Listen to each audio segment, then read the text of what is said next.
नमस्कार। सोचिए जरा, एक किसान अपनी फसल के लिए आसमान की तरफ देख रहा है, या फिर एक मछुआरा जिसे समंदर में जाने से पहले ये जानना है कि कोई तूफान तो नहीं आने वाला।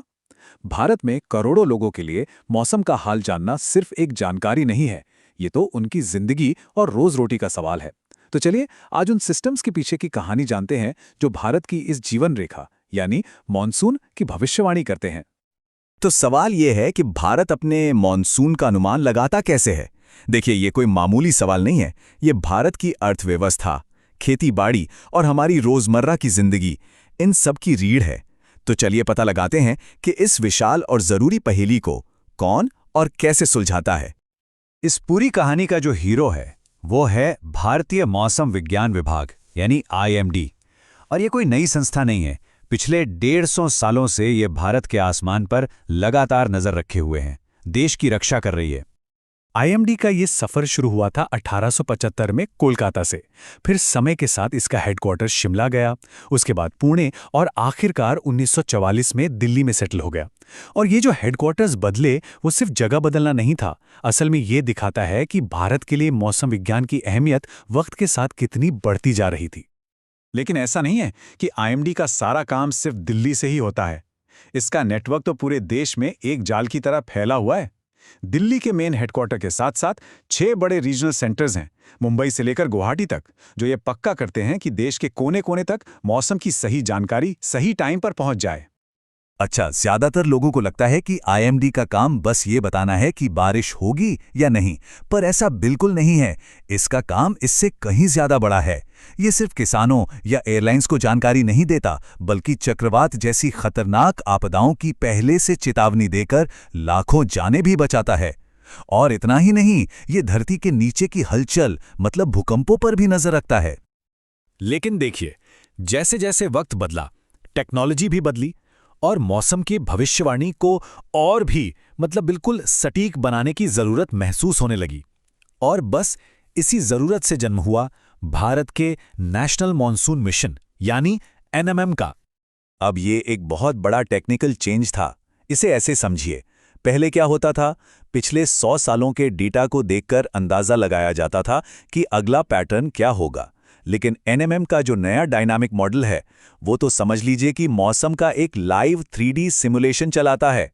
ये आज की हवा, तापमान, दबाव, इन सब को प्रोसेस करके भविष्य का अनुमान लगाता है। जाहिर है, इससे जो नतीजे मिलते हैं वो कहीं ज्यादा सटीक होते हैं। तो साल 2012 में मिनिस्ट्री ऑफ अर्थ साइंसेज ने ये एम्बिशियस मिशन शुरू किया।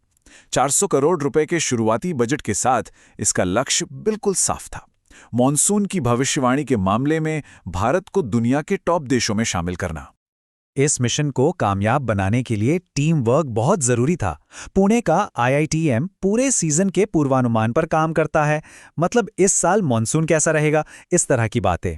वहीं जो दूसरा केंद्र है वो अगले कुछ हफ्तों की भविष्यवाणी पर फोकस करता है, जो किसानों और एडमिनिस्ट्रेशन के लिए तुरंत फैसले लेने में बहुत जरूरी होता है।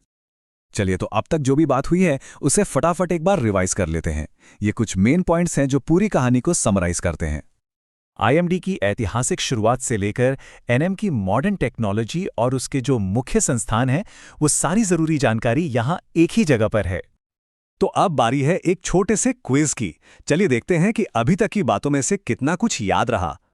पहला सवाल, भारतीय मौसम विज्ञान विभाग यानी आईएमडी की स्थापना किस साल में हुई थी?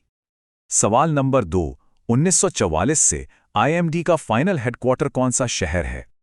तीसरा, नेशनल मॉनसून मिशन को कौन सा मंत्रालय चलाता है?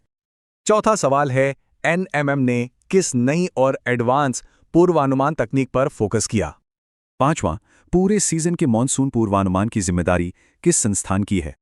सवाल नंबर 6, एनएमएम को शुरू करने के लिए शुरुआती बजट कितना रखा गया था?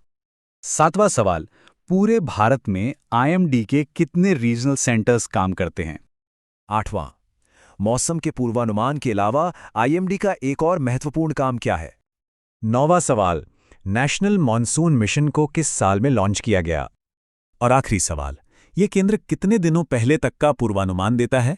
इसका जवाब है 15 दिन। तो हमने देखा कि कैसे पुरानी संस्थाओं और नई तकनीक ने मिलकर भारत की मौसम पूर्वानुमान की क्षमता को बिल्कुल बदल दिया है। ये कहानी हमें दिखाती है कि कैसे विज्ञान सीधे तौर पर अरबों लोगों की जिंदगी को बेहतर और सुरक्षित बनाने में मदद करता है। अगली बार जब मौसम का पूर्वानुमान देखें तो उसके पीछे की इस मेहनत और विशेषज्ञता को जरूर याद करें।